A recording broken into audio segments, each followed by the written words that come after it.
Hello and welcome to the late night edition of the CFB SuperShow. I'm your host, Walter Waddell, aka Dub Deuce 85, and you guys know the grind never stops for yours truly. We're out here, we're doing this college football thing. We broke down all of the off-season transfer portal stuff for CBB.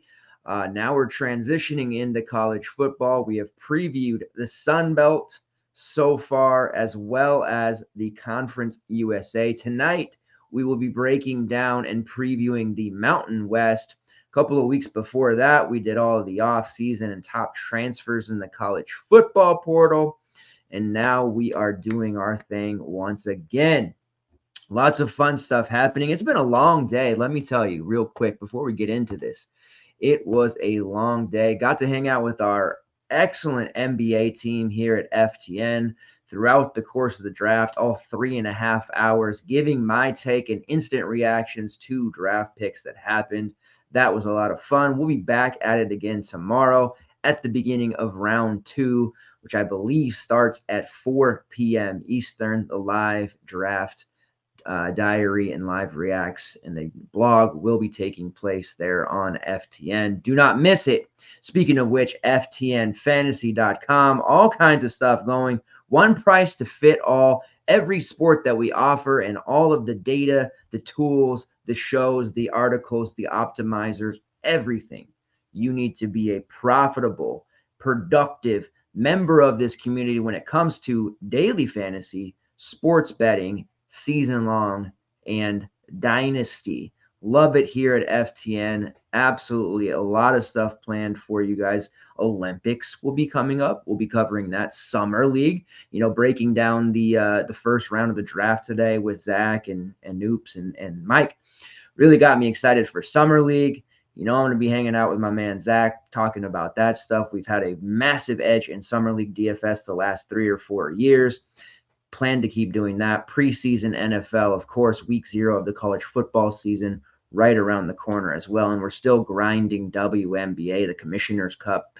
Congrats to Minnesota, the Lynx winning that.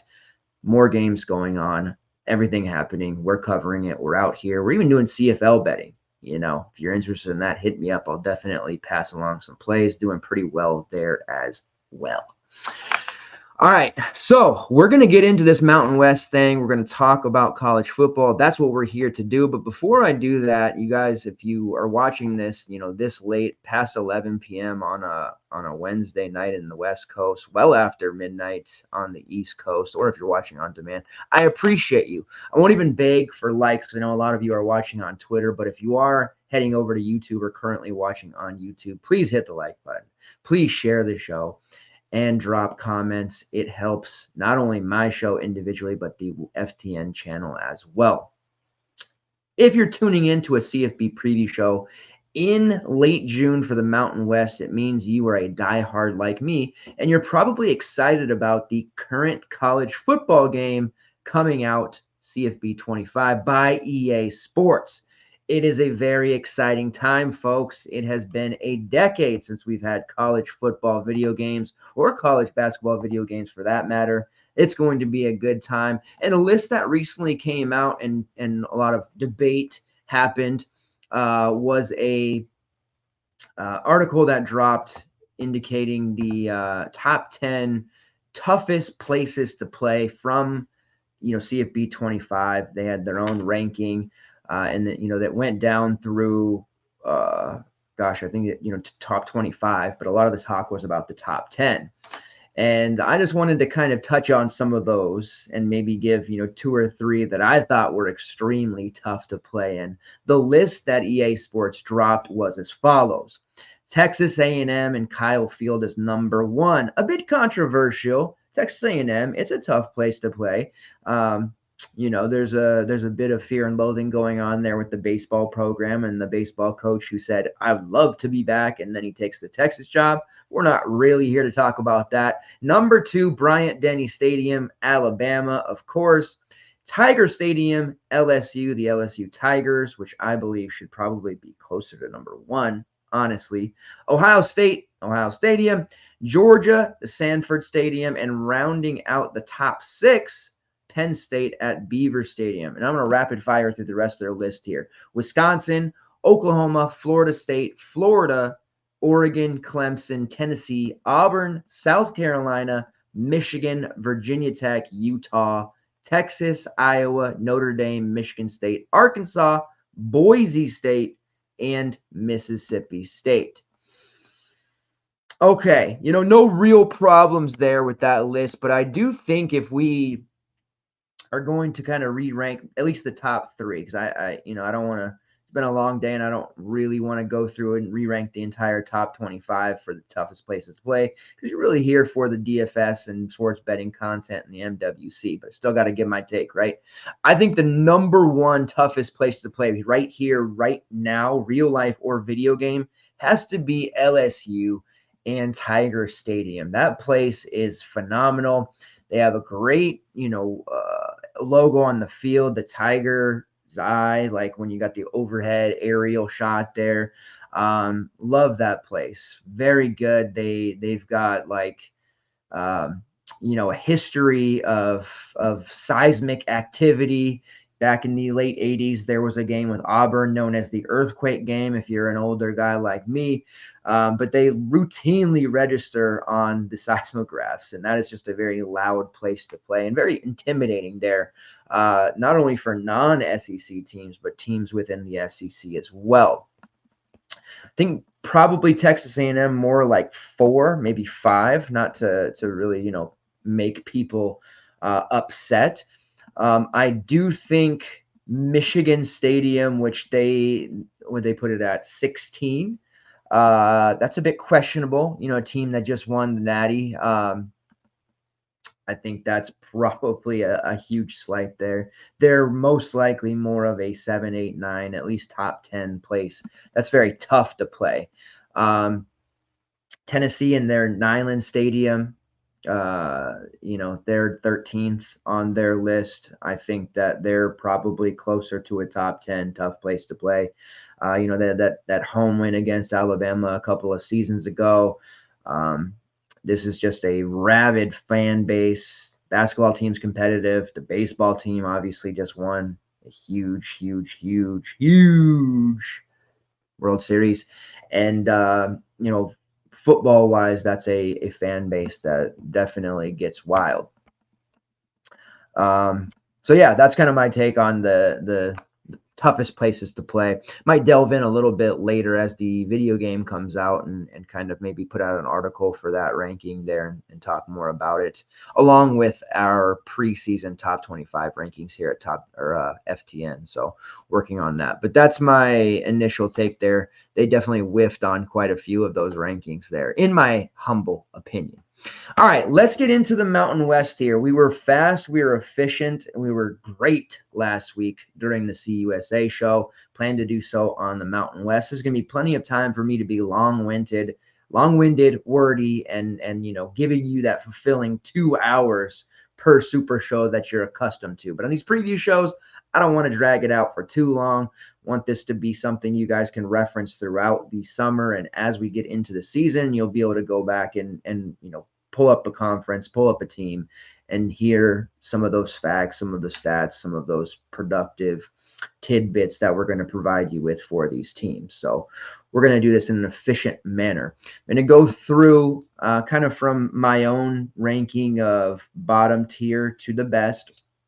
I'm going to provide you with projected win totals per the FanDuel Sportsbook right now as the most current number you can get.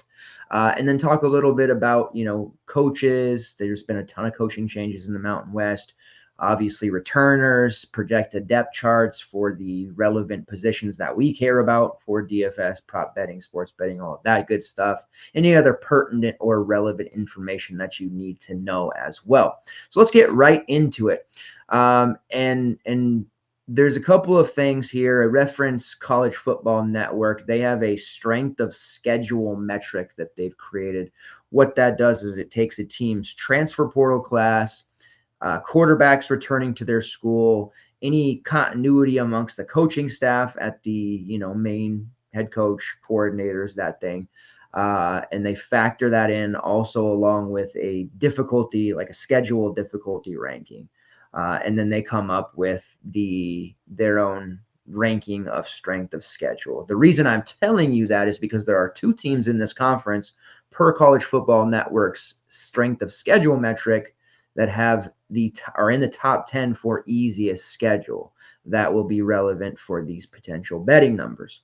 All right, so let's dive in. Let's get into it right now. We're going to start with the Nevada Wolfpack. FanDuel has them at 2.5 wins. Not a lot expected here.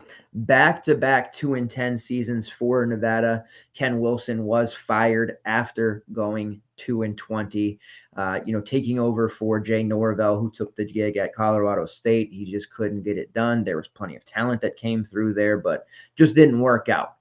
What they've done is they go and hire Jeff Choate. He was a co-defensive coordinator at Texas and also previous head coach of Montana State, where he led them his final 2 seasons there to playoff appearances and had a winning record in both of his last 2 seasons at Montana State. So definitely a guy who knows what he's doing. Now, Nevada is not going to be a very fun environment, I don't believe. There is a ton of rebuilding to be done there. The problem is he's going to need at least 1 to 2 seasons to really turn things around, if that's going to be possible. And I do think that is going to be possible, as we saw with Jay Norvell. He had a winning program there during his time at Nevada for the most part. So be prepared for a team to lose a lot of games here, 1 to 2 wins. I think the under, if you can stomach an under of 2.5, I think that's definitely the right bet. When you look at their schedule, and their overall program, they lost a lot of their key players to the transfer portal. They've got some interesting players coming back as well. And then schedule-wise, they're going to be facing 10 teams that were in a bowl game last season. Now, that sounds a little more scary than it probably is, because there has become so many bowl games, and you see a lot of teams, 6-6, 5 wins, making these bowl games. So some teams are rather mediocre that are making some of these lower end bowl games. So maybe it's not quite as bad as it looks on the surface, but when you make that recognition that they're going to be playing 10 teams who were in the postseason, that's definitely going to make this turnaround rather difficult for Jeff Choate. But I do think that they're committed to him, and after next year, we'll see if he's able to turn it around. They'll give him that opportunity. Looking at Nevada's projected depth chart and positional value here, Brendan Lewis back, Chuba Purdy does transfer in. Now, Chuba Purdy was at Nebraska for a time, Florida State, likely going to be the one that gets the job there. There isn't a ton of excitement for this offense and the pieces, but Purdy is definitely somebody who can put some DFS points on the board. Brendan Lewis is also back, kind of technically maybe the supposed incumbent. Get out of here. Sorry. He's getting attacked. And so there'll be a competition for sure. To me, Purdy is certainly the most talented, at least on the surface. And yes, he is the brother of Brock Purdy. Maybe not the most relevant. Purdy, with his time during Nebraska, he got about 4 starts, 51% completion rate, 530 passes, or 530 yards, 3 touchdowns, 5 interceptions. So he's not like he's coming in to maybe save the program. Also, AJ Bianco is somebody who may factor in as a quarterback at times there, depending on what happens. But it's going to get rough and it's going to get ugly before it gets better here for Nevada. I think that is a important distinction to make. Running back, a little bit different. They get Sean Dollars back, who was one of the more productive running backs on the roster. He did rush for 527 yards a season ago. Does have a fair amount of talent. 6 touchdowns, 18 receptions, 77 yards, and he did have 151 carries. So that is somebody that should be in line for a sizable amount of work. They do get a transfer, formerly of Texas, Savion Red. Good pedigree, 250-pound running back. So definitely somebody who's potentially intriguing. Pat Garwal, who transfers in from BC. So there are some names here that are at least somewhat interesting or can be productive. Quarterback play is going to have to be somewhat decent, adequate, so that teams don't just stack the box. That's going to be something that is a concern when it comes to this running game for Nevada. But at least they have some definitive names there that we can potentially look at. And then at wide receiver, it doesn't get a whole lot better. I'm trying to pretty it up as much as I can. Looking at it, Dalvian Campbell led the team with nearly 600 yards a season ago. Looking at the current group of receivers here, not a lot. Nate Burleson the second, an interesting redshirt freshman coming in that could potentially there get some extra reps and maybe step into a bigger role. But again, I just don't expect this passing offense to be very adequate. Marcus Belon, who has spent time at Santa Barbara Community College and UTEP, he transfers in, but again, it's really not looking too great for the Nevada Wolfpack. So we'll see how that shakes out. But right now, not very high on this team whatsoever. Under 2.5 wins seems like the right move. Moving on to the New Mexico Lobos, they have an even worse projection per FanDuel at 1.5 wins. That is the lowest in the conference. Doesn't get much worse than that, does it? Hey, what's up, man? I'm my man McNick in the house. How do you feel about Fresno State? Going to get to them very high. Mike Keene is going to be a stud. They are definitely upper echelon along with Boise State. And when it comes to fantasy viability, that's going to be a very, very fun team. Appreciate the question. We'll get into them here in a little bit more in depth. All right, so New Mexico, they fired Danny Gonzalez. Didn't really do too great. They bring in the great Bronco Mendenhall. I say that maybe a little sarcastic. Like, Bronco is definitely a well-traveled, experienced guy. Just spent the last, 5-6 years with Virginia. Was at BYU for 9 to 10 years as the head coach. So a lot of experience, 15 plus years. Inherits a pretty tough situation here with New Mexico.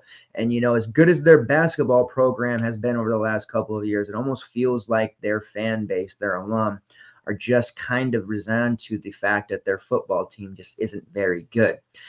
Defensively, they're going to be very, very bad. This is going to be a team we're going to be able to pick on a lot, not only with betting spreads, but against when it comes to DFS purposes. Also, one of the lone bright spots on the team, 1,000-yard rusher Ja'Cory Cross-Merritt. He's transferred to Ole Miss, so pilferred by the SEC. There he goes. He is gone. That's a big hole to have to replace there with Krosky-Merritt. 1,100 yards to be exact. Bright spots, getting Devin Dampier back, a younger quarterback, played behind Dylan Hopkins last year. Hopkins threw for 11 touchdowns, 9 interceptions, 2,100 yards. But you've got Dampier coming in, played parts of 9 games, 62% completion rate, 525 yards, 6 touchdowns, no picks.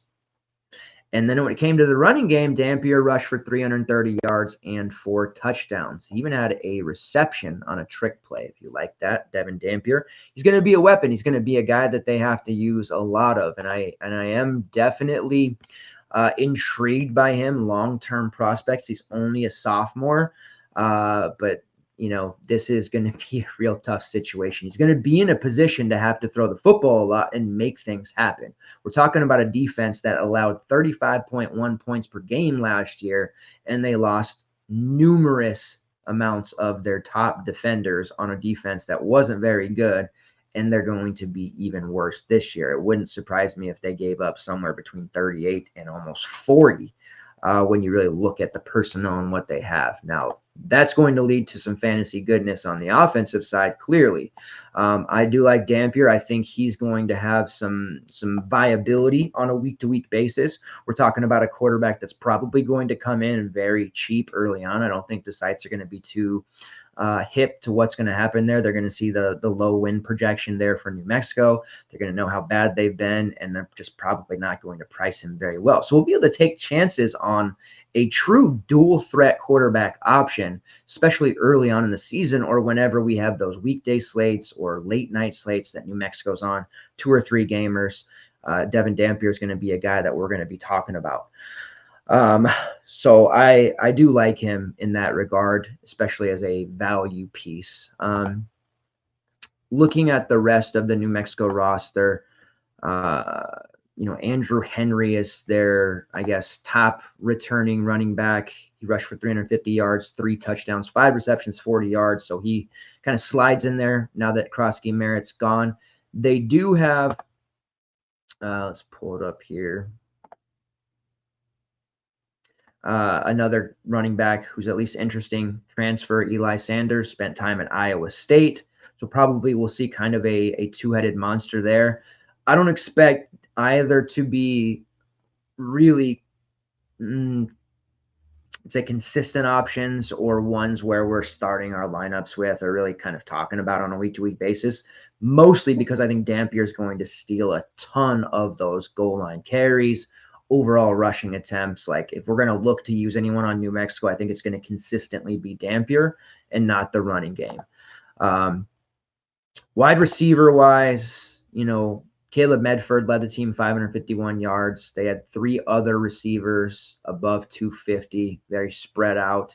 Dylan Hopkins wasn't very accurate as the QB1 last year, and a lot of that just had to do with the fact that New Mexico would get down and he had to make a lot of bad throws that just, unfortunately for him, didn't really work out. Medford is back de facto or projected WR1, but again, this isn't a receiving group that's really going to be particularly interesting to any of us for that matter. So we'll mainly be looking at Dampier, I think, for the most part. All right, moving on. San Jose State Spartans, a 5.5 win projection. Looking at it, there's a lot of teams in this conference that are, number one, replacing their coach, and number two, have kind of a lower win total projection per FanDuel, and I still like the under. Now, I like San Jose State because they get back our guy, Nick Nash. And if this is your first time tuning into the Super Show, let me give you some lore behind Nick Nash. Last year, during Week 0, San Jose State played USC. We were all over Nick Nash, his touchdown props. We were the only ones to use him in DFS, and he had, of course, a massive, massive multi-touchdown game against USC. Definitely our guy. We love him, and he's a show favorite for that matter. So the fact that Nicky Nash is going to be back is exciting for me here. But it could be a bit of a struggle for San Jose State, but they have weapons. Brent Brennan is gone, the outgoing head coach. He's now taking the job at Arizona. Of course, Jake Fish took the job from Arizona to Washington, caused that chain reaction. The new coach of the team will be Ken Numatolo, who was at Navy as the head coach for a little over a decade and was most recently a tight end coach for UCLA. So looking at San Jose State, they've got some guys. They do lose a tremendous amount, right?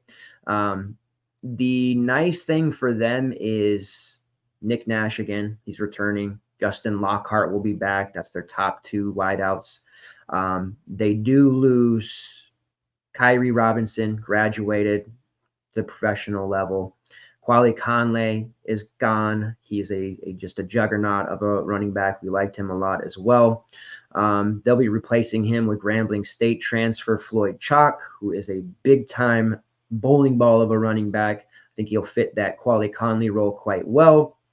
And the nice thing for them is they have a pretty soft schedule. It's not in the top 10 for easiest schedule per that CFN metric that we talked about. But they play Sacramento State in the non-con. They play Kennesaw State, who is just now moving up to the FBS level. So a very weakened schedule there kind of gives them a nice shot here to be bowl eligible. And I do think that, possibly even go over on that 5.5 wins. That's a little bit too close for me. The main worry here is quarterbacks aren't going to be particularly great. Emmett Brown and Jay Butterfield are the two that we're looking at here. Neither name, I think, is going to be players that we're talking about with any regularity. I foresee a situation where an Walker Eggett is there too, where we'll have maybe like a revolving door early on. I think we'll see, some poor QB play, and they'll be trying to figure it out, which means probably a lot of carries for Floyd Chalk. With a last name like Chalk, how could you not like that, especially if he's popular? But whoever is going to win the QB job at least has those really solidified weapons. And Nick Nash, who used to be a quarterback himself, they can use him in a myriad of ways. They can also give him carries, which they've done in the past. And Justin Lockhart, which is just a really sure-handed receiver, high catch rate, very, very productive guy. But quarterback definitely is a concern for me and something that I'm extremely worried about when it comes to these Spartans. When you look at last year, of course, it was Siobhan Cordero, 20 touchdowns to 4 picks, gone. Butterfield as the backup, 7 for 11, 80 yards and a touchdown. So we'll see how that works out there. But, losing a guy like Cordero is not going to be easy by any means. All right, moving right along here.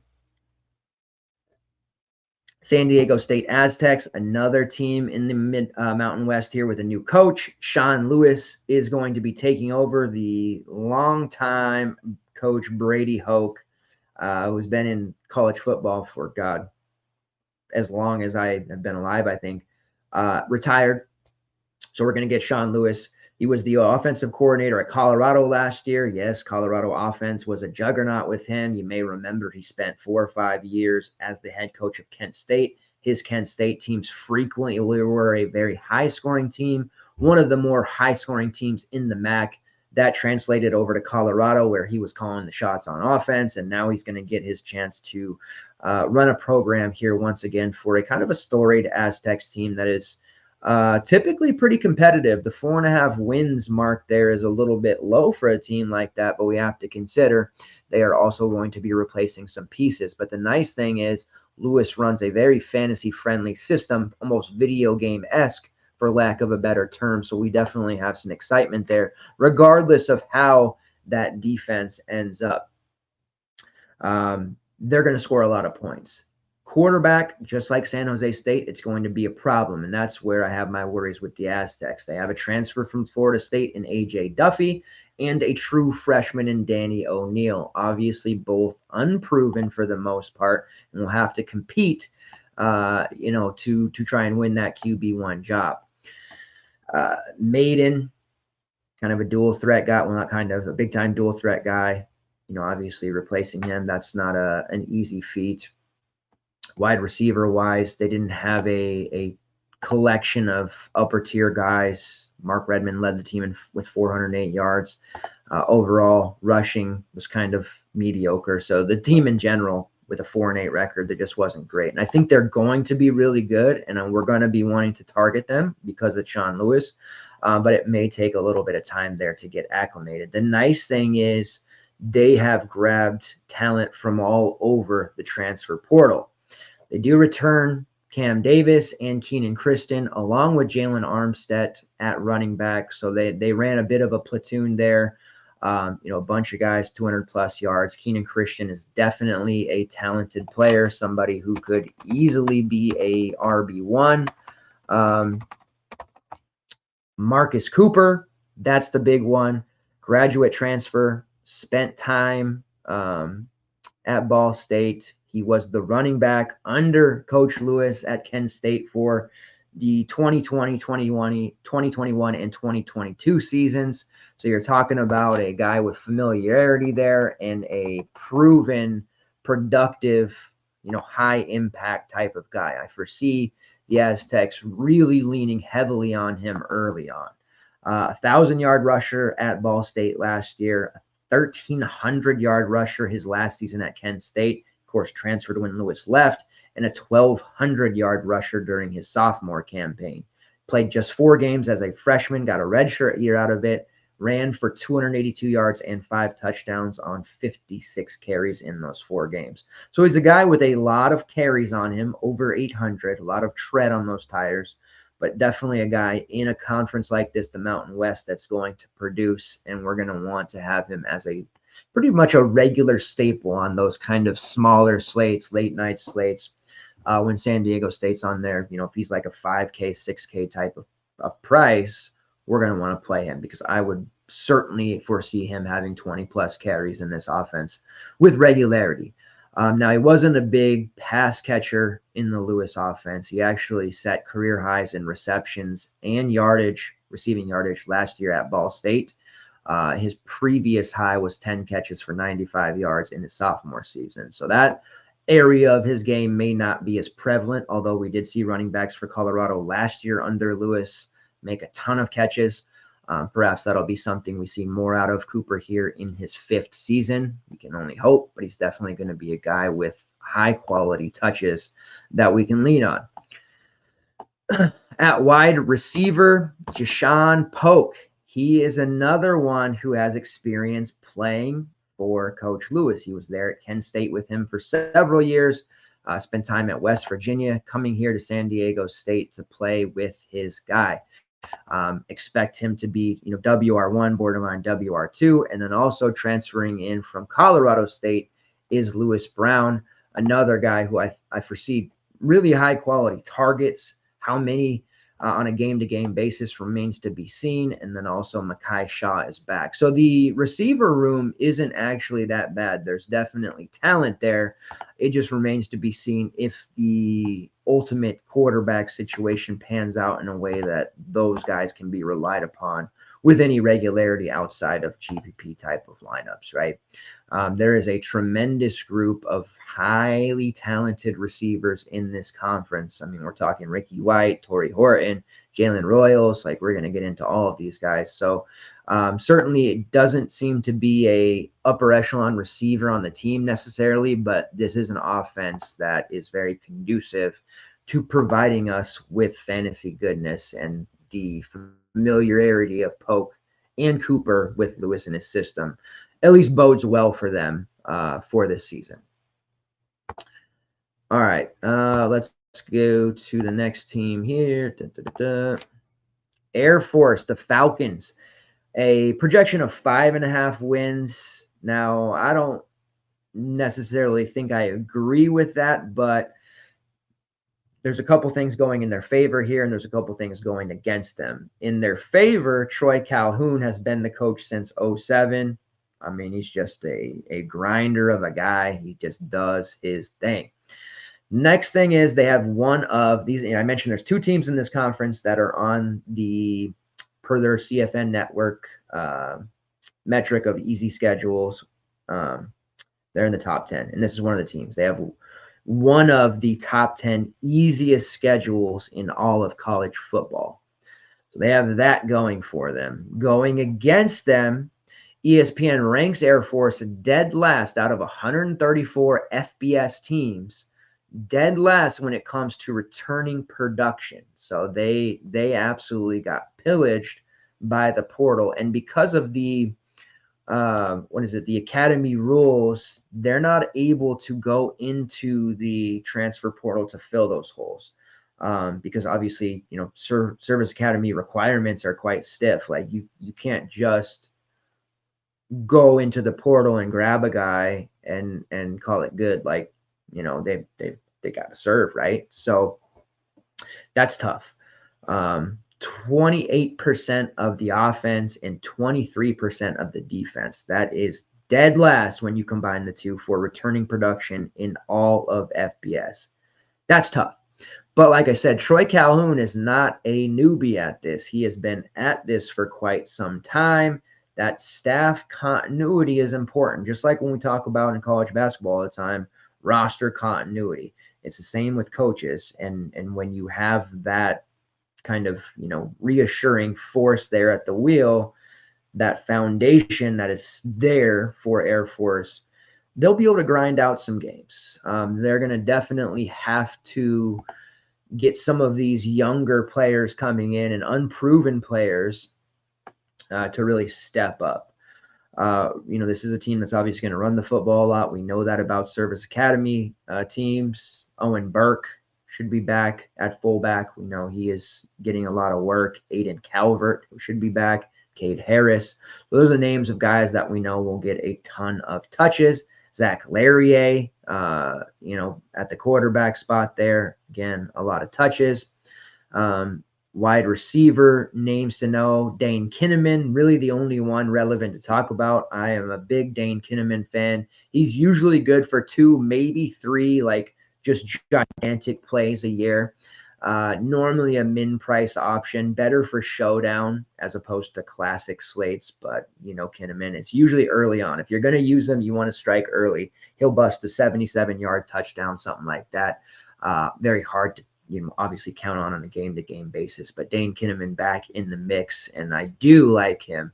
But obviously using a Air Force wide receiver in classic format is kind of a hard call to make. But again, the continuity is there, and simply put, they have no choice. It has to be there because of the requirements. Looking at it, Larrier threw for 800 yards. Might as well be like 3,000 in this offense. 7 touchdowns to 2 interceptions. Running back wise, the big loss will be Emmanuel Michel, who rushed for almost 1,000 yards and 11 touchdowns. John Lee Eldridge as well, who rushed for 606.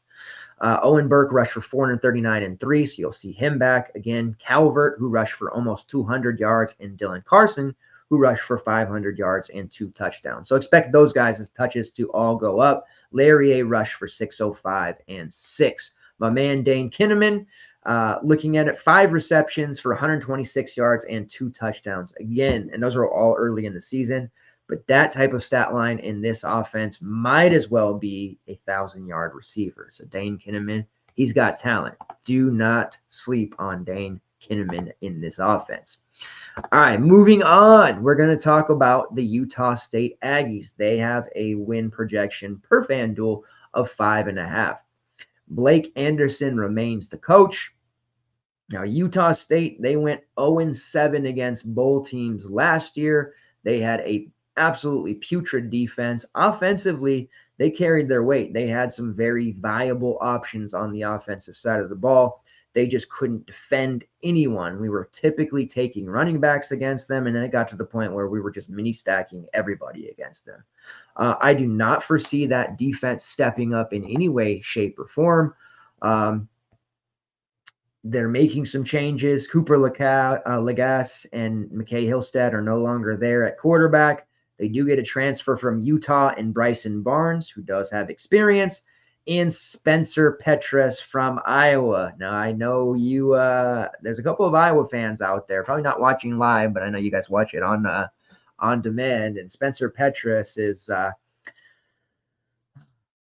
don't know what to say there. That the quarterback it's not looking great. But Barnes has an opportunity here.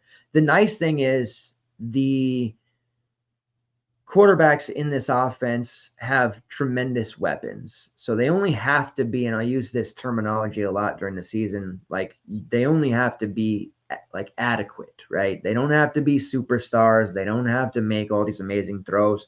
They just have to put it in play, and they got to get it near these guys like Micah Davis and Jalen Royals, 2 very good upper echelon receivers in this conference. Also at running back, Rashul Faison will be back. But the hard part here for Utah State is they're going to be tested early. They do have non-con games against USC and Utah. Those are likely 2 losses that they're going to have to recover from right away. Good tests for sure, but the quarterback play there is obviously very worrisome. I do not think that's going to turn out too well. When you look at it, they played a lot at quarterback last year, a lot of different players. I expect that to probably be kind of similar between the 2 with Barnes and Spencer Petras. We'll see how it can go. I guess Legas is still kind of milling around. There's been some kind of mixed reports there. But this team, if they could steal the win against USC, which is possible because USC, like coming into it, we're going to hear their defense is going to be so much better, like we heard last year. Utah State could potentially score with them with these weapons that they have. When you pull up last year's stats page for Utah State, it's actually quite impressive when you consider how poor the quarterback play really was. Levi Williams was out there too. We really liked him throughout his career, Wyoming and Utah State, but poor at throwing the football on a consistent basis. Still somehow, despite the fact that they used 3 or 4 different quarterbacks and they all struggled, they all threw a plethora of interceptions, and then they turned it to Levi Williams, who was more of a running quarterback. Jalen Royals was able to produce an 1,100-yard season. 71 catches, 1,080 yards, and 15 touchdowns. A truly majestic effort by Royals, almost out of nowhere, because a lot of people weren't really talking about him early in the season. And then he became a go-to player. And the receiving room for Utah State was one of the best in the Mountain West, bar none.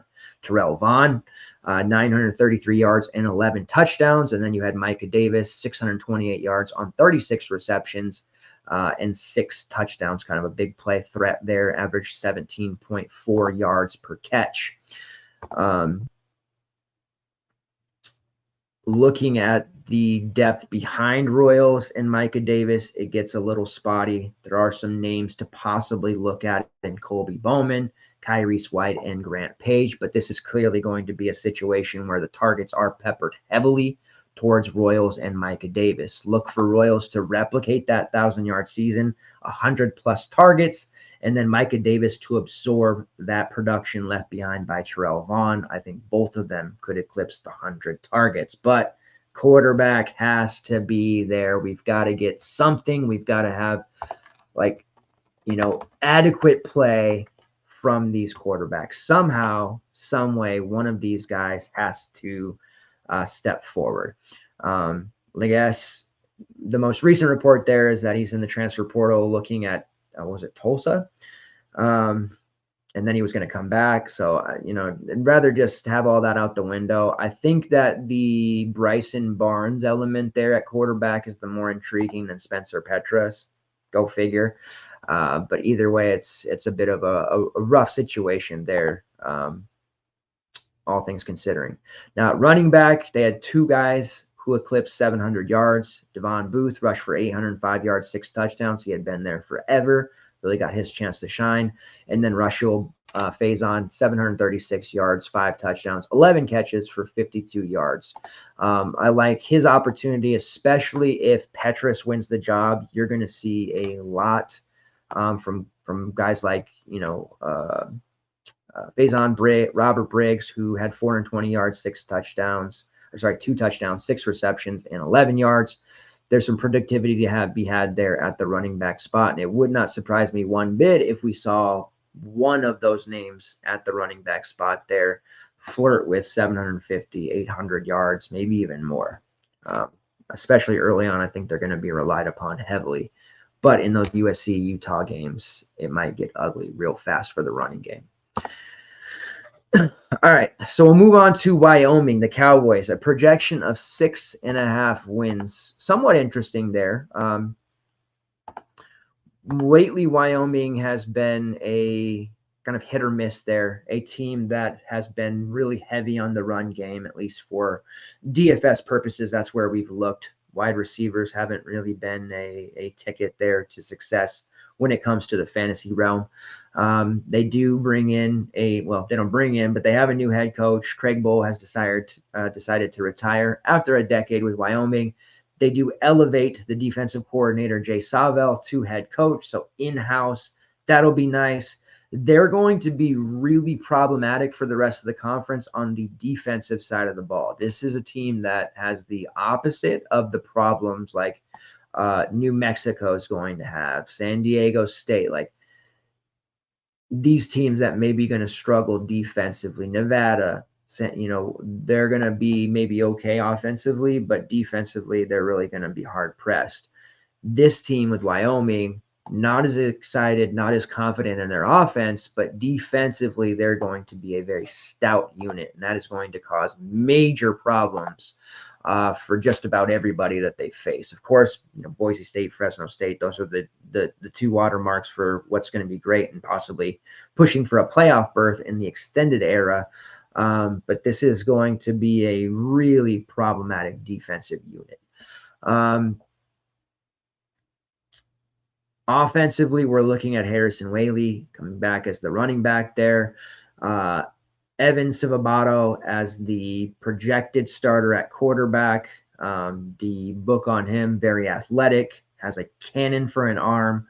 But when you get those kind of scouting reports or you hear those conversations about players, they got a strong arm, usually means accuracy can be a problem. Not always, but it's kind of a precursor when you start with, hey, Joe Milton has a cannon of an arm. That guy can throw it over the mountains like Uncle Rico. The problem is he couldn't hit a guy in the numbers if the ball had a tractor beam magnet, to his chest. It just, the problems there with accuracy. I think Wyoming could be very good, a lot better than most people realize. The projection there, 6.5. I think that would be a no touch. I don't know that they're winning 7+ games, but certainly will be in that 5 to 6 range. Peasley was their quarterback last year. He was very good, considering the weapons that they had. 20 touchdowns to 5 interceptions, 2,000 yards. In parts of 10 games, Civabato threw for 200 yards, no touchdowns and interceptions, 61% completion rate on 38 attempts. So a lot of reps there that will be needed for him. Looking at the rest of the roster, again, Harrison Whaley back, nearly 1,000-yard rusher a season ago, 947 yards on the ground. 5 touchdowns, 12 receptions for 66 yards. I think we see him eclipse the 1,000-yard mark here relatively easy, just because of the workload that I'm expecting him to have. And then at receiver, projected starters, Justin Stevenson, Will Pellissier, Alex Brown, Devin Body Jr. Looking at it, Wyatt Wieland led them in receiving yards last year with 480. Obviously not a prolific passing offense. Trayton Welch will no longer be there. Ayer Asante, who had nearly 400 receiving yards, not around. So you're going to be looking at some brand new bodies, players, and chemistry will have to be built up there between Civabato and his receiving group. So expect a lot of touches for Harrison Whaley. Expect Wyoming's defense to carry them. Probably an ugly team to watch. They'll get wins based on their grinding out ability. And when they're on the slate, we're really just going to be looking to see, hey, is Whaley priced under 7K? Pass go. Is he priced over 7K? Maybe I'll leave him on the sidelines for this week. So that's how we'll play it with Wyoming. All right, let's go to the Hawaii Rainbow Warriors. And this is one that I have already bet the over on, and it could be a mistake, but I don't think it is. FanDuel had them listed at 4.5 wins. Now, this is the other team in the top 10 for easiest schedule. So I've been harping on that easiest schedule metric. Hawaii has a very simplistic schedule in the non-con, and they should, going in, have, fairly early in the season, a chance at 4 wins. So that 4.5 wins number is very appealing for them to win 5, maybe even 6. Timmy Chang's offense, it's going to be prolific. They're going to put up for lack of a better term, an ass load of points. You know it. And they have major returners at just about every position. Braden Shager is back at quarterback. We love it. My man Tylan Hines, healthy now at running back. Yes, please. I love Tylan Hines. We have been really in love with the Hawaii Rainbow Warriors running backs for years. They have been low owned throughout the season, the last 3 years, and they've done very, very well for us as multifaceted options that not only get a ton of carries, but also factor in the receiving game as well. And then their top two receivers back, Stephen McBride and Pofeli Ashlock. The continuity on this team is going to make them very dangerous. We're going to be talking about a group that not only puts up a ton of points, which, they averaged about 21.5 last year. Expect that to go way higher. They gave up about 32.5 last game. Defense, we'll see how that ends up, but offensively, they're going to be putting up a ton. Shager got hot towards the end of the season, shook off some interception troubles early on. 3,500 passing yards, 26 touchdowns, 14 interceptions. Also rushed for 2 touchdowns. When you look at their running game, it was pretty putrid. Over the years, it's been very good, but because of those injuries to Tylan Hines, he was only able to play 4 games. They leaned on Landon Sims as their RB1, and he wasn't terribly productive, 255 yards and a touchdown. But they ended up throwing the football a lot because they had to, because that defense really didn't get the job done. That led to Stephen McBride catching 63 passes for 1,000 yards, 9 touchdowns. Pofoli Ashlock, seemingly out of nowhere, not a lot of people talked about him during the preseason. 83 catches, 832 yards, 9 touchdowns. He was a PPR machine, while McBride was the big play threat. And then Alex Perry, who was also back, 24 catches, 277 yards, and 3 touchdowns. We also get the showdown specialist, Jonah Pinnock, who is always near min price on showdown and typically good for 2 or 3 receptions on showdown games. I don't know why. I don't make the rules. That's just how it works out with him. But yes, this returning production for Hawaii in a healthy Tylan Hines makes them extremely exciting in all facets when it comes to offense. And really, that's what we care about, right? This is going to be very, very fun. Hawaii on late night slates. That's our specialty, our wheelhouse. You've got 3 or 4 slates happening on those very busy Saturdays.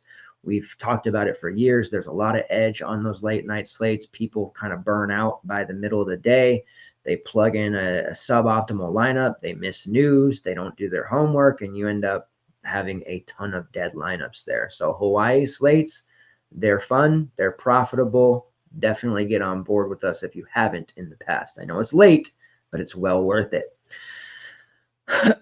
and maybe defense does step up a little bit. They've got a couple of transfers in that area, one being a Kentucky transfer in DeKel, or sorry, not DeKel, Crowdis. Let me pull it up here.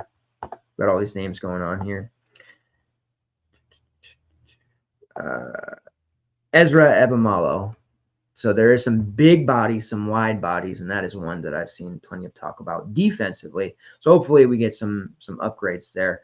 But this will be the talk of the town. This will be the team that we are looking at a lot, not only for prop betting, DFS purposes, but definitely liking that future over 4.5 wins with their quote-unquote top 10 easiest schedule in all of college football.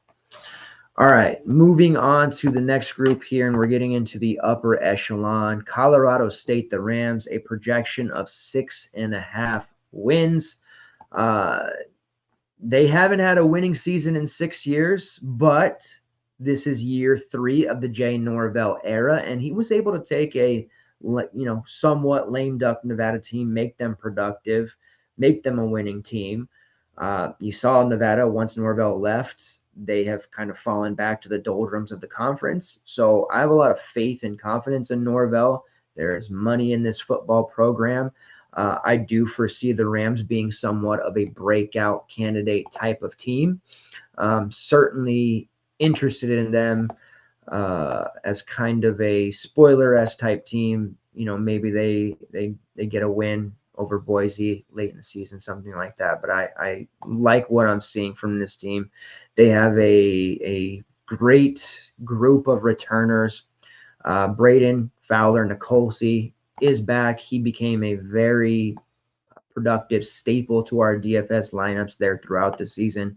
3,500 passing yards, 22 touchdowns. He did throw 16 interceptions, but that was behind a lot of volume, and his completion rate of about 62% on nearly 500 attempts certainly gets the job done there. Fowler Nicolsi is definitely going to be a guy that we're talking about a lot this year, I feel. When it comes to receivers, Torrey Horton is back. Horton, here's a Hugh. 1,100 yards last year, 96 receptions, well over 120 targets, 8 touchdowns. We love Torrey Horton. Dallin Holker was a big-time stud for them. Fortunately, he is gone. That was the original BYU transfer. 64 catches, 760 yards, and 6 touchdowns. Lewis Brown transferring in conference. We talked about him a little bit ago. 47 catches for 500 yards and 5 touchdowns. Focusing on Horton, yes, but also they've got Dylan Goffney, who caught 23 passes for 300 yards and 2 touchdowns a season ago. Goffney spent time at SMU 2 years ago as a semi-productive piece in kind of a high-powered offense, so expect him to make a step forward here, probably actually a big leap forward when you're talking about replacing Holker's production, Justice Ross Simmons' production, and Louis Brown's production overall. And then the grad transfer Donovan Ollie, who spent time at Cincinnati and was highly productive with Washington State. So this group is definitely going to have plenty of opportunities here to put up numbers. And we're talking about probably somewhat spread out production after Horton, but there's definitely going to be a lot of defensive game plans focusing on Horton, which is going to give those other guys the opportunities to make plays. But Torrey Horton is certainly going to be worth the high price tag. He might not start out as an 8K guy, but expect him to be upper sevens and one of the more expensive receivers when it's all said and done.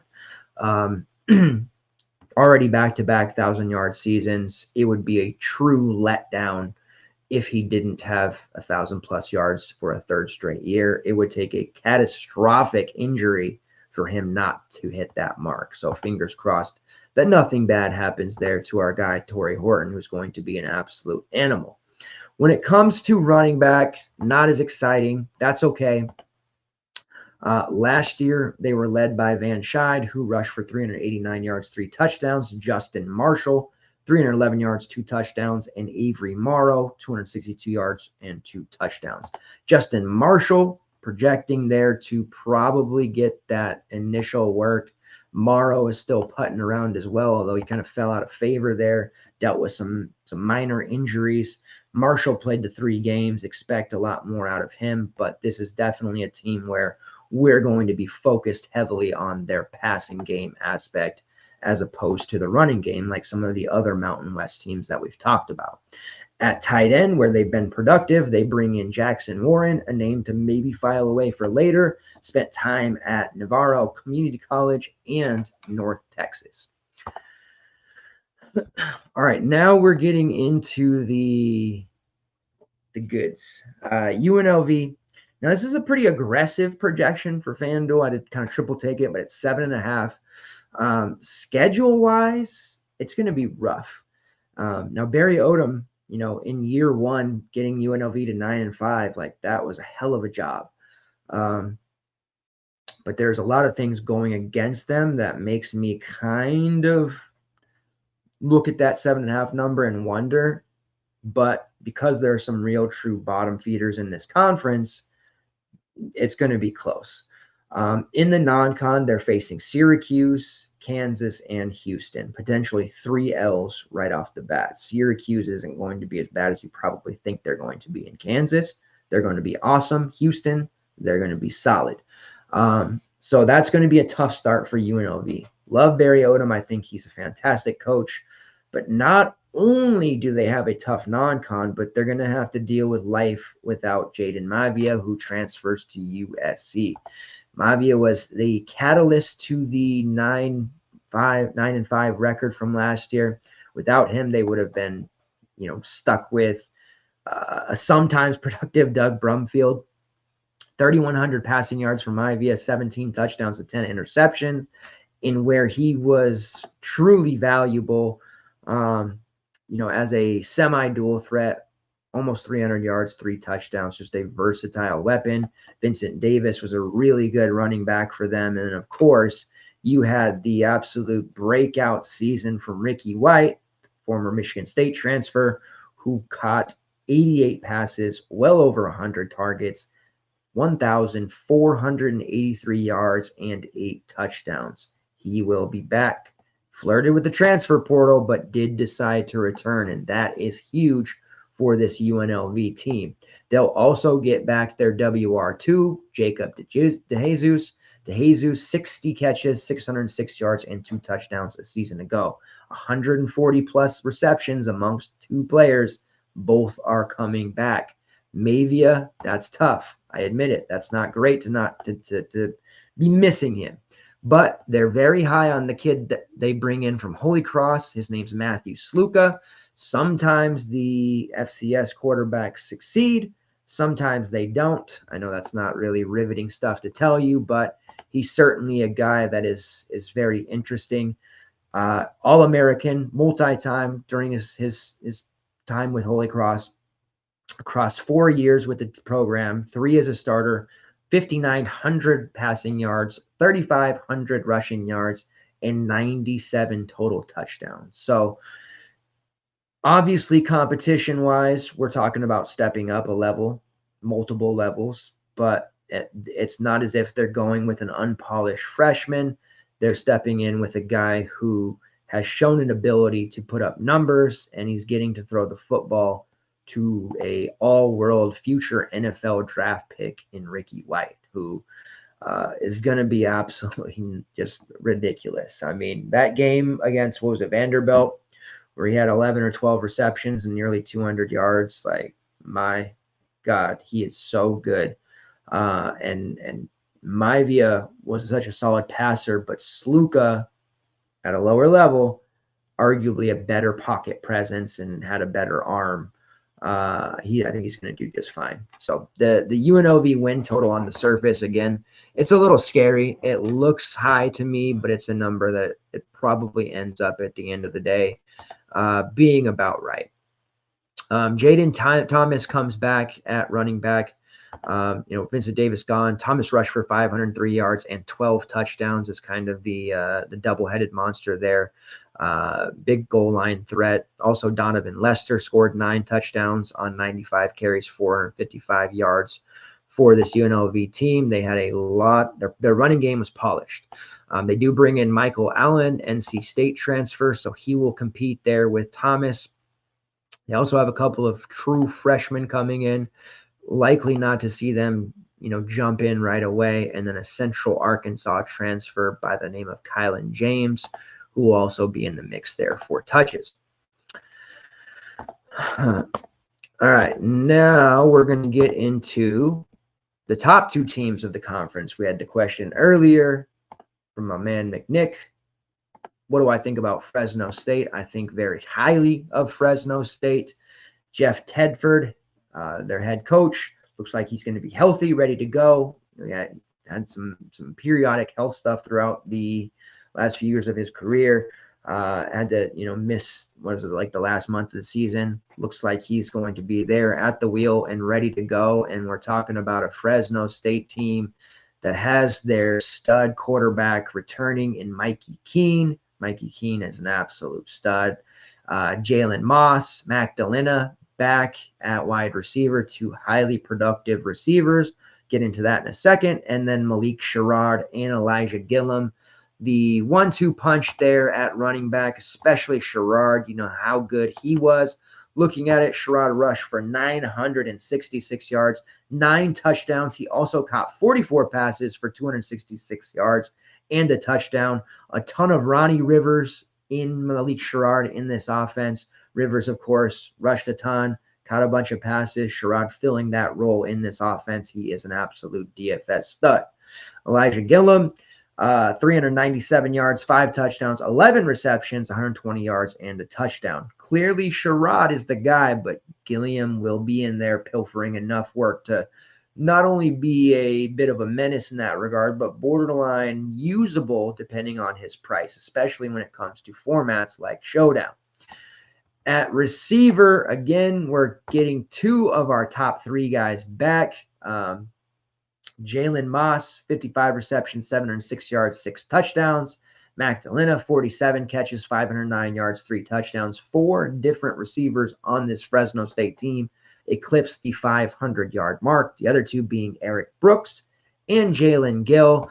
But we are going to be looking highly at Jalen Moss and Magdalena. Those two are going to be the stars on this team, and they are going to be getting passes thrown to them by the highly electric Mikey Keene. 67.1% completion rate. He gets a lot of high-quality looks.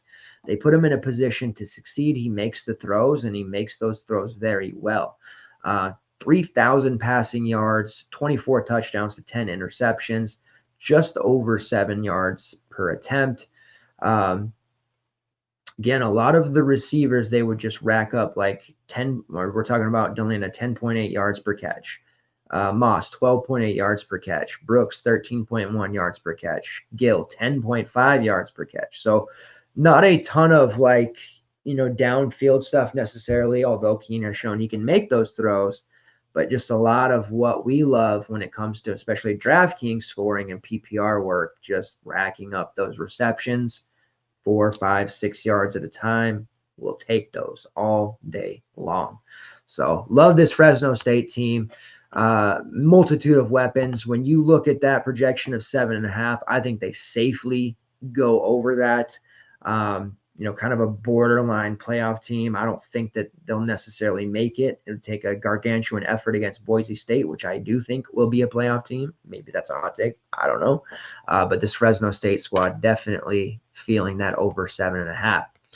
Boise State, the top team, not only projected, but just looking at the roster and the talent and the makeup and composition of this conference in general, Boise State is the clear class of the Mountain West. They come with a very high projection on FanDuel at 8.5. Now, they're borderline top 25 team in a lot of publications. I'm seeing a lot of 24, 22, that range. They will be tested early, so we'll see how this shakes out. But they look like a definitive playoff team, especially if they can handle the early test that I'm alluding to. Spencer Danielson returns as the head coach. He took over in early November after Andy Avalos was fired. Danielson led them to a 3-1 record after taking over. And this is a team that just, electric at multiple positions. Now, those two tests I keep referencing, they will be playing Oregon and Oregon State. I do like them outright against the Oregon State team. Oregon State lost a really key piece in Damian Martinez. A transitional season here as they figure out they're going to play basketball in the WCC and not technically be in the Mountain West, but play Mountain West teams. So we'll see how it shakes out for them. I think that's a win for Boise State. The Oregon game, that's a real test. Now, they can still be a playoff team even with the Oregon loss. Now, if they come out there and they get pelted by Oregon like 65-10, that's a huge problem. And this team's talent, they shouldn't have that happen. Let's get into it. Running back, all-world, all-galaxy, Superman running back Ashton Jeanty is back. Can you believe it? Towards the end of the season, it seemed like such an obvious transfer portal candidate with Ashton. So many teams are going to be after this guy. NIL being a real thing, he's going to get his pick of the litter. But no, he doesn't head out. He stays with Boise State. Good on him. Mad respect to Ashton Jeanty for staying and wanting to build this thing with Boise State after they went 8-6 a year ago, 7-2 in conference. Looking at it, he was, and you couldn't fade him. There was a stretch from weeks 2 through 7, roughly, where if you faded Ashton in any capacity, you just didn't win. He was highly owned, and he just did not miss in any facet of the game. 1,347 yards, a YPC of 6.1. You guys know I love my YPC numbers. 220 carries, a lot of mileage, but hey, he did great with it. 14 touchdowns, and then very productive as a pass catcher. 43 receptions, 569 yards, 5 touchdowns, 13.2 yards per catch. This is a real certified weapon. If Jeanty was on Ohio State, LSU, Alabama, he would be a threat to win the Heisman. I know it's hard for non-quarterbacks these days to get it. It happens. But Genti is going to put up some just gargantuan numbers. His all-purpose yards are going to be higher than some people can count. And he probably won't get justice in Heisman voting. But when we're talking about statistical output, Ashton Genti is going to be just ridiculous. I don't care what price he is. I would almost rather just get it over with, price him super expensive to start off, let people know, like, this is how it's going to be. Same with Ollie Gordon. When we get into talking Big 12 football here in a couple weeks, like, there's just certain guys you just can't fade. And Ashton is one of them. And that game against Oregon, I am absolutely hyped to watch. George Holani gone at quarterback. Taylon Green gone. Both have transferred out. That's not a bad thing whatsoever. When it comes to quarterback, it'll be an untested player, but the pedigree is supremely high, and I do think he will pick it up quite quickly. We're talking about Malachi Nelson, highly rated recruit, transferring in from USC. He's going to be a star in this league, an absolute star. We saw what Taylon Green could do in bits, right? Like, Taylon Green rushed for over 500 yards, just under 500 yards last year, over 500 yards the year before that, over 1,000 yards across 2 seasons as a starter for Boise State, 19 touchdowns. Like, he was slicing and dicing as a dual threat in this offense, and they're going to allow Malachi Nelson to do that. And you see, he wasn't a horrible passer. He was worse this year, Green, speaking of him, 1,700 yards, 11 touchdowns, 9 interceptions, but he did throw for over 2,000 yards the year before, 14 touchdowns and 6 interceptions. He showed real promise, and I know, and I truly believe they thought he was going to be much better this past season and that he was going to be their guy of the future, right? Like, taking over for Hank Bachmeier, he was going to be the guy, and it just unfortunately didn't quite work out the way they had envisioned. I do believe in Malachi Nelson. I do think he's going to be one of the best quarterbacks in this conference, probably just behind Mikey Keene, just because Keene's got that experience on him. But this is going to be a very favorable situation.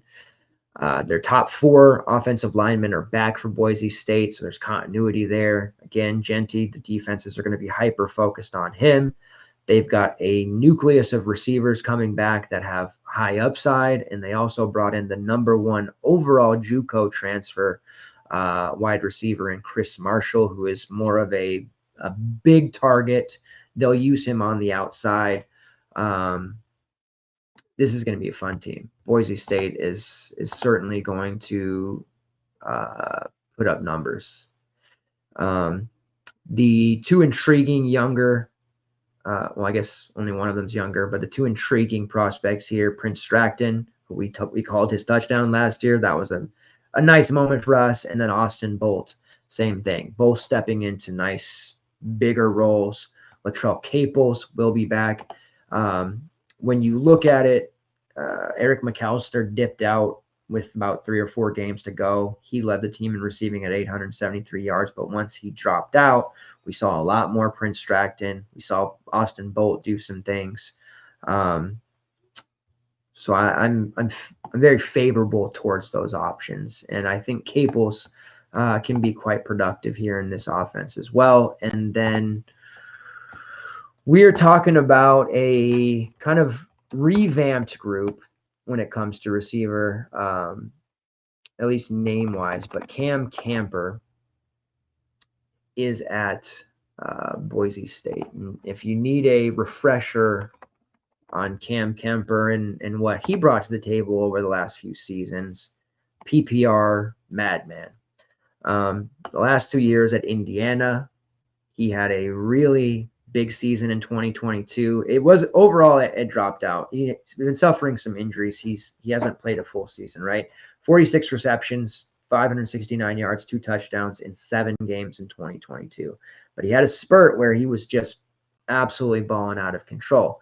8 games last year, 17 catches, 285 yards, and a touchdown. We were robbed of a healthy Cam Camper. Now, a healthy Cam Camper on this Boise State team, that's going to work out quite well. And looking at it again, they've got the big body JUCO kid. There's going to be a real high probability that they put Nelson in a position similarly to Mikey Keene, where he gets to make, high quality throws. We're talking about maybe taking some shots downfield, of course, but a lot of this work just being some of those short yardage stuff, which just racks up in the long term. And we definitely like that. Now going back to 2022, Cam Kemper put together the following games. Week 1 against Illinois, 11 receptions for 156 yards. Now that really kind of woke everybody up, like, who the hell is this kid? Week 3 against Western Kentucky, 8 receptions for 93 yards. And then he became huge chalk the following week against Cincinnati, in which he caught 10 passes for 126 yards. Then he kind of fell off. Then he got hurt, and then it was just nothing. Flash last year, 4 catches, 103 yards, and a touchdown against Akron.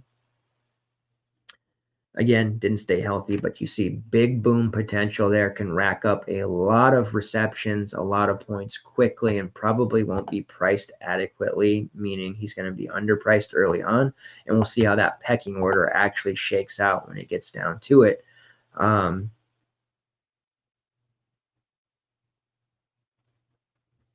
But I'm definitely excited for this Boise State team. And it would be hard not to be, right? It would be really hard not to be on board with this team, with the returners that they have, and just the excitement of Malachi Nelson, who could have gone to really any number of P4 now, P4 programs, but chose to go to Boise State and kind of make his own thing. So I definitely dig that, and I'm excited about the Mountain West this year, more than I have been in the past couple of seasons. But there's going to be some really appealing football on the offensive side of things when we're talking about Boise State and the Mountain West in general.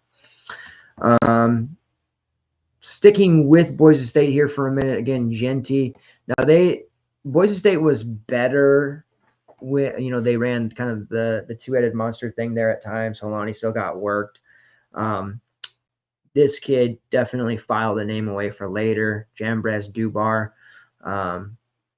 Genty's going to get a ton of work, but Dubar is certainly going to be in line for additional touches as well. As a true freshman a year ago, he did rush for 335 yards, 2 touchdowns on a total of 62 carries. Former 4-star recruit. So, if they want to take pressure off Malachi early and run the football more, they have that option still. Genty might not be the best idea to run him to the ground early on. So it does kind of stand to reason that Dubar could potentially see anywhere from 7 to upwards of 15 carries a game, depending on the game script and how things go out. So Jambres Dubar is a name that I did want to throw out as a kind of probably a cheap value option early on. And everybody's kind of looking to Genty and going, crazy for him. Dubar could certainly be a guy who comes in and gets early work and pays off against some of these upper tier competition teams, especially early on. All right. So that, I think, wraps it up, man. I feel good about where we stand here. Ton of talent in this conference. Just some absolute studs actually at the top, and then we'll be able to find the fantasy relevant talent throughout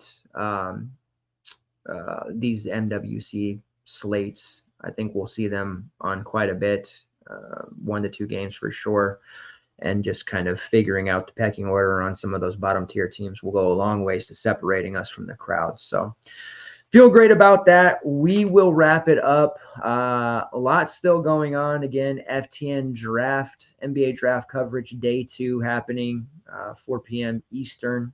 Do not miss out on that.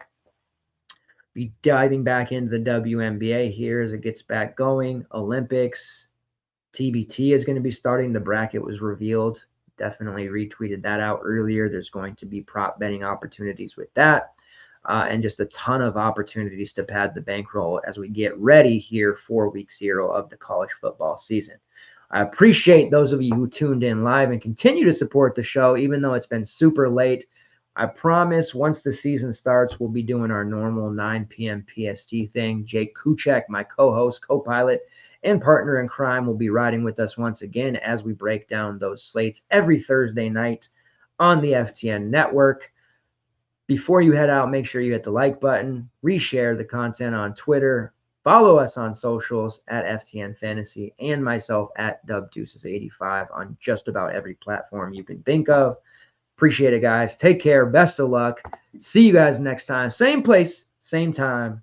Let's get it.